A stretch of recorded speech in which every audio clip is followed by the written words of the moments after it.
Alô, sejam bem-vindos a mais um vídeo aqui no canal. Hoje vou falar sobre machismo.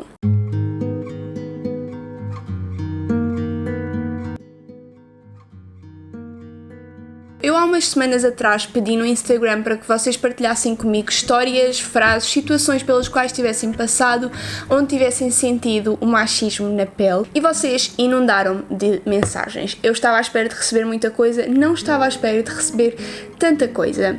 E hoje vamos analisar e comentar essas situações todas, falar um bocadinho sobre esse assunto, sobre o quão graves são, o quão recorrentes são, para que se perceba que o machismo não é algo que já acabou ou que está numa fase em que as pessoas já não precisem de se preocupar, porque infelizmente ainda há muita coisa a mudar. Vou ler então a primeira mensagem que tenho aqui. Quando o meu sogro comentou que fez o jantar, mas que não ia lavar a louça só porque daqui a nada era uma Maria. Acabou por ser a mulher a ter de o fazer depois de chegar do trabalho. Esta é sem dúvida das coisas mais recorrentes e que provavelmente nem sequer choca ninguém, o facto dos homens se recusarem a fazer tarefas domésticas ou colocarem nas mulheres a obrigação de as fazer, como se nós fôssemos empregadas domésticas mais do que outra coisa qualquer. E é engraçado perceber que isto vem desde a educação, e tal como eu costumo sempre dizer que os homens não são más pessoas de raiz ou não são maus só porque sim. Inclusive as raparigas, eu pelo menos desde pequenina fui educada pela minha avó a aprender a fazer as coisas porque um dia me iria casar e o meu marido iria gostar de ter as coisas bem feitas, bem limpas, a comida saborosa e essas coisas todas. Portanto, o machismo vem dessa educação e é por isso que está tão enraizado na sociedade e que na maior parte das vezes as pessoas nem sequer se apercebem que com frases como estas estão a perpetuar esta desigualdade. A ideia é sermos exatamente iguais, portanto, tanto o marido como a mulher têm exatamente a mesma obrigação de lavar a louça depois de fazer o jantar, ainda para mais quando foi a mulher que veio do trabalho e esteve ocupado o dia todo e era o homem que estaria em casa. Logo, a obrigação ou o dever, ou o que seria simpático seria ele também lavar a louça porque a mulher tinha estado a trabalhar. Mas infelizmente isso não acontece porque são as mulheres que têm que fazer essas coisas. Estudo finanças. Um professor disse: as meninas nesta sala nem são o que estão aqui a fazer, isto é para homens. Vocês nem sabem a raiva que estas coisas me dão, e eu posso-vos dizer que esta foi provavelmente do tipo de mensagens que eu mais recebi, situações em que as raparigas e as mulheres eram questionadas em termos intelectuais e de inteligência só, única e exclusivamente por serem mulheres, como se ser mulher fosse um atraso mental qualquer. O facto de várias raparigas verem-se impedidas de frequentar certos cursos, ou mesmo que consigam frequentá-los, sofrerem um estigma muito grande por parte dos homens, quer sejam eles colegas ou professores, ou até pessoas da própria família que duvidam que elas tenham capacidade para ter sucesso, ter boas notas ou serem boas profissionais porque são mulheres. Isso é muito triste continuar a acontecer. Não sabes cozinhar, então serves para quê numa casa? Lá está, mais uma vez, a ideia de que uma mulher tem obrigatoriamente de saber fazer tudo em casa, que é esse o seu objetivo de vida e que é um ultraje quando por alguma razão ela não sabe ou não quer fazer. Amigos, pessoas que digam isto, por favor, parem, ok? Assediarem por não usar sutiã e ainda ouvir: oh, já sabes como é que os gajos são. Ai, amigos, juro. Eu acho que eu vou ter que fazer um chá de camomila para conseguir sobreviver a este vídeo. Eu já li estas coisas todas porque tive de as escolher para este vídeo, mas sempre que leio uma e me recordo de situações próprias em que eu passei por isto, dá-me nos nervos que vocês nem imaginam. Toda esta questão dos sutiãs ou dos decotes ou da roupa em geral que as raparigas ou mulheres utilizam, e o facto dos homens serem uns seres assim tão primitivos que não têm capacidade de se controlar e se calar ou olhar para uma rapariga que acham piada, para uns calções mais curtos ou para um decote mais profundo. Eu não sei se perceberam, mas eu pus um ganda decote para este vídeo mesmo por causa disto. O problema não está na roupa que as raparigas usam, que as mulheres usam. O problema não está no decote ou no facto dela estar a usar ou não sutiã. O problema existe pelo facto dos rapazes não serem habituados a respeitarem os limites e perceberem quando é que podem falar e quando é que têm de ficar calados. E isto é muito triste perceber que continua a ser perpetuado muitas vezes pelas escolas e pelos pais das próprias pessoas. Eu lembro perfeitamente de andar na escola, isto aconteceu mais na escola secundária, em que muitas conhecidas ou amigas minhas eram alertadas para o tipo de roupa que estavam a usar porque por alguma razão teriam uma mini saia, uns calções ou um decote um bocadinho bocadinho maior e chegava logo a uma funcionária ou às vezes até o diretor da escola para mandá-las para casa para colocarem uma roupa mais modesta, porque senão iriam perturbar as aulas, porque os rapazes não se conseguiriam concentrar. Ou seja, educam-se as crianças não a respeitar os outros, o corpo dos outros e a roupa dos outros, mas sim castra-se a forma como cada um se quer vestir e como se sente bem. E eu acho que esse é um grande ponto de partida, e eu não estou a dizer para as pessoas andarem nuas na escola, mas há limites. E eu lembro-me perfeitamente de situações em que as raparigas estavam vestidas normalmente, mas só porque se via um bocadinho do início do decote, ou porque os calções, em vez de chegarem aos joelhos, chegavam ao meio da coxa, serem mandadas para casa. Porque os rapazes têm uma incapacidade qualquer de não olhar para um par de pernas ou para um par de mamas quando estão numa situação qualquer. Isso só prova que os limites são todos impostos a um dos lados, e normalmente esse lado é sempre as raparigas, que são obrigadas a ter cuidado com a forma como se vestem, como se mexem, como falam, como se comportam, e aos rapazes é-lhes desculpado qualquer tipo de comportamento mais incorreto. O ex de uma conhecida minha não aceitou o término do namoro porque perseguiu-a durante imenso tempo, e um dia, enquanto ela estava de carro, ele encostou e ia bater nela. Ela trancou e fechou o vidro do carro, e ao vê-lo aproximar, ele partiu o vidro. Ela foi à polícia queixar-se e o polícia disse: sim, e o que é que a senhora fez? Normalmente eles reagem assim quando vocês lhes metem os palitos. Lá está, um homem que não soube aceitar o não soube gerir a frustração, perseguiu uma rapariga, partiu-lhe o vidro do carro, assustou-a, mas de repente ela vai fazer queixa à polícia e de repente, como por magia, a culpada é ela. E isto é um grande problema e é uma das grandes razões para as quais imensas mulheres que sofrem violência doméstica, perseguição ou qualquer tipo de abuso não têm sequer coragem de ir fazer queixa na polícia, porque a maioria dos polícias são homens que não entendem este tipo de problemas e que já estão programados para responder deste tipo de formas. Ou seja, muitas das vezes quando as mulheres têm coragem de realmente ir fazer queixa, acabam por ser ridicularizadas, acabam por ser culpadas por coisas que na maior parte das vezes não têm qualquer tipo de culpa, porque costumam ser as vítimas e perdem a coragem de o fazer, e muitas vezes voltam para os seus agressores e passam vidas inteiras a sofrer em silêncio. Isto é um problema gravíssimo que as pessoas que dizem este tipo de frases não têm noção. Mesmo que esta rapariga tivesse traído o seu namorado, ele não tinha o direito de fazer o que fez, de a assustar assim, de persegui-la, de partir o carro. Se ela o traiu, ele só tinha que acabar, ir embora, fazer a sua vidinha e encontrar outra pessoa qualquer. Não é com violência, e isto devia ser óbvio, que se resolvem as coisas. Quando os próprios agentes da autoridade negam ajuda e vigilância e auxílio a uma vítima, é porque as coisas estão mesmo muito preocupantes. É horrível uma mulher ser violada, mas um erro não justifica o outro. Isto sobre o aborto. Ai, alguém me traga um chá, por favor. Toda a questão do aborto gera sempre opiniões muito divergentes, e normalmente as pessoas que são contra o aborto têm sempre argumentos que me deixam estupefacta, para não dizer outra coisa. Para essas pessoas que são capazes de dizer coisas como estas que eu acabei de ler, eu só peço que vocês se ponham no lugar da vítima por um segundo. Imaginem serem violadas e engravidarem do vosso violador. Imaginem só por um segundo isto a acontecer e pensem o quão terrível seria para vocês em termos físicos, emocionais, psicológicos e de todas as áreas possíveis, vocês serem obrigadas a continuar com essa gravidez, a ter o filho de uma pessoa que vos fez um mal terrível e a terem de olhar para essa criança para o resto da vida. Obviamente a criança não teria culpa absolutamente nenhuma, mas a mulher que foi violada não tem de ser obrigada a lidar com uma situação destas. O aborto é um direito humano, ainda para mais em situações de violação, e não é um erro, principalmente em situações dessas. Metam isso na vossa cabeça, por amor da santa. Se pessoas que pensam assim me seguem, por favor, basem daqui. Fui assediada por um parente meu. Durante o assédio, esse senhor disse-me: tem calma, eu não te posso fazer mais nada porque és quase minha neta. Foi das piores situações que já vivi. Alguém 65 anos mais velho que eu tinha entrado no meu espaço pessoal e passava a mão no meu corpo como se fosse algo banal. Quando contei à minha mãe em pânico, ela disse-me para limpar as lágrimas e fingir que nada aconteceu.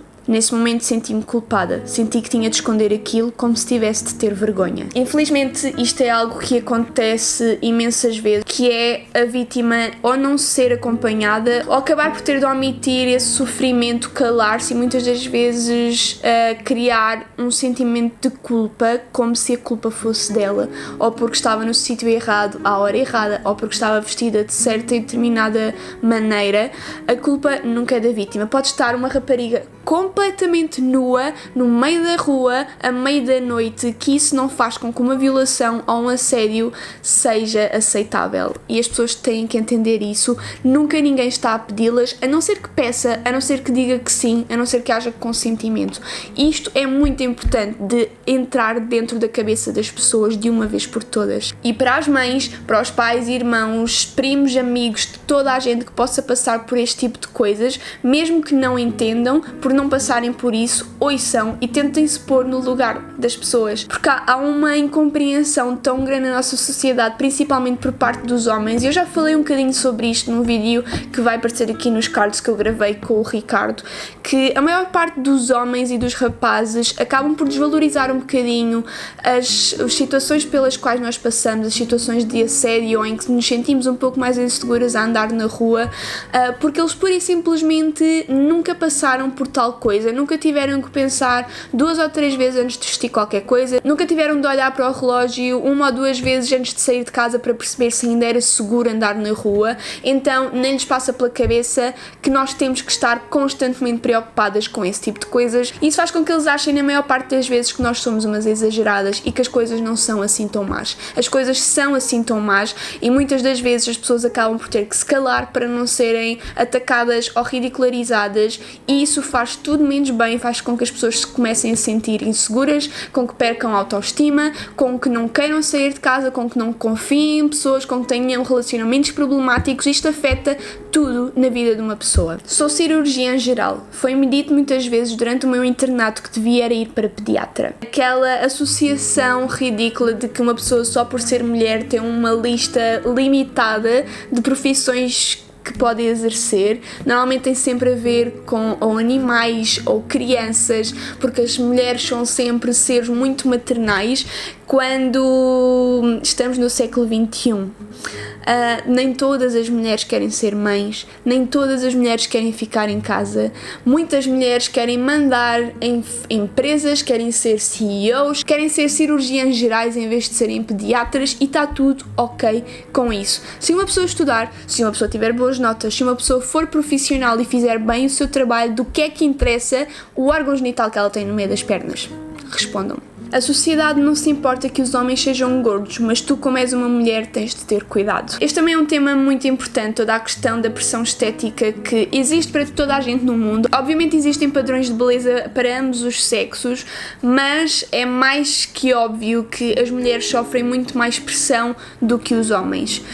Normalmente, a partir do momento em que uma rapariga ou engorda uns quilinhos, ou não tem a depilação feita, ou tem os cabelos brancos a começar a aparecer, isso é um problema monumental que já faz com que as pessoas duvidem da sua higiene, do seu profissionalismo, e é algo que não é tão comum e talvez até seja raro para os homens. Claro que se um homem for muito gordo também sofre com gordofobia, com preconceitos e tudo isso, mas a pressão não é tão grande. Não existe qualquer tipo de preconceitos com homens que não se depilam, não existe grandes preconceitos com homens que tenham algumas estrias, não existe preconceito com homens que não pintem o cabelo, que não utilizem maquilhagem. Se calhar nesta questão da maquilhagem já existe mais o contrário, mas a pressão estética é muito, muito grande sobre as mulheres e muitas das vezes isto é perpetuado pelas próprias famílias. Eu também desde pequenina que ouvi da minha avó a dizer que a partir de certa idade tinha de usar saltos altos porque só assim é que as senhoras eram elegantes, e mesmo fora de casa eu ia a uma papelaria e via 20 ou 30 revistas com mulheres esplendorosas e esculturais com corpos que praticamente ninguém tem na vida real,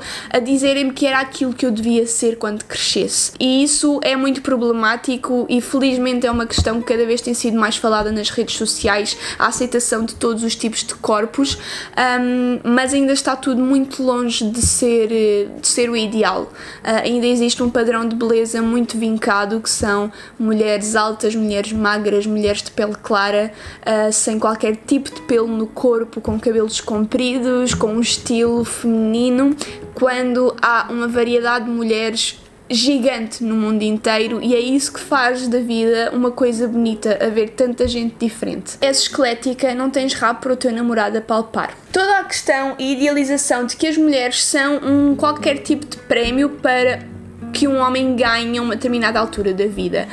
E isto é algo que eu sinto que cada vez acontece menos, mas infelizmente ainda acontece, que é as raparigas serem criadas quase como se fosse um cavalo de corrida, um cavalo de competição, em que são treinadas para aprenderem uma grande quantidade de capacidades, normalmente tem sempre a ver com lido doméstica, com estimular o lado maternal e de responsabilidade, em estarem muito preocupadas com a aparência para um dia um homem as receber como um prémio e não ter vergonha de andar com elas na rua e ter uma empregada doméstica em casa que possa fazer tudo. Portanto, é importante ter noção de que estas coisas continuam a ser ditas, continuam a existir, para que se quebre isso, não só na forma como se educa as mulheres, mas também na forma como se educa os rapazes, porque infelizmente ainda existem muitos rapazes que não querem ter uma esposa ou uma namorada, e sim uma empregada a tempo inteiro para lhes lavar a roupa, fazer a comida e arrumar a casa. E nós somos muito mais que isso. Quando comprei a minha casa sozinha, ouvi que devia esperar por um namorado para poder comprá-la. A minha pergunta é: porquê? Já passámos da fase em que são os homens que têm o controle total sobre as economias da casa. Portanto, se uma mulher tem capacidade financeira para comprar uma casa, por que raio é que ela há de esperar por um homem? Um senhor velhote no autocarro tentou meter-se comigo e ao início ignorei. Ele insistiu e quando respondi e disse para ele parar, chamaram-me rude e disseram que eu não sabia aceitar um elogio. Por que raio é que um homem tem o direito de dizer o que quer e bem lhe apetece sobre o corpo, o visual ou sobre o que quer que seja de uma rapariga que ele nunca viu na vida e não conhece de lado nenhum, e quando essa rapariga tem a coragem de o confrontar, pedir para ele parar, a culpa é dela que não sabe receber um elogio? Ela não pediu um elogio, ela entrou no autocarro porque queria ir do ponto A ao ponto B e mais nada, e as pessoas têm que entender isso. Assédios, piropos não são elogios. Tens que fazer a depilação, as mulheres ficam horrorosas com pelos. Eu venho aqui fazer um convite a todos os rapazes e homens que dizem este tipo de coisas, peguem neles e vão à esteticista mais perto da vossa casa e peçam uma depilação completa, tipo daquelas brasileiras, no corpo inteiro. Nos sovacos, no peito, nas costas, na barriga, nas virilhas, no olho do cu e nas pernas, para ver se é assim tão confortável e se eles por vontade própria voltariam a fazer. Eu aposto que não. E se calhar se passassem por isso deixavam de ser tão ridículos e obrigar as pessoas e as raparigas a fazê-lo. Se querem depilar-se, depilem. Se não querem depilar, não depilem. Se eu pareço uma caquinha agora neste preciso momento porque não estou com paciência de tirar os pelos das pernas, estou. Se o meu namorado se importa com isso, não quero saber, mas não se importa porque ele é uma pessoa com 2 dedos de testa. E pronto, eu ainda tinha aqui muito mais coisas para ler, mas o vídeo já está a ficar longo e também não quero que isto se torne exaustivo. Também muitas das coisas que eu tinha para ler acabavam por tocar em assuntos que eu já toquei aqui neste vídeo. Ainda há muita coisa por resolver e muitas das vezes este machismo acaba por estar escondido em frases que nós estamos habituadas a ouvir desde sempre e que acabamos por deixar de ouvir, mas isso não deixa de nos fazer moça, de impedir com que nos comportemos de certas formas, que pensemos que somos capazes de fazer as coisas.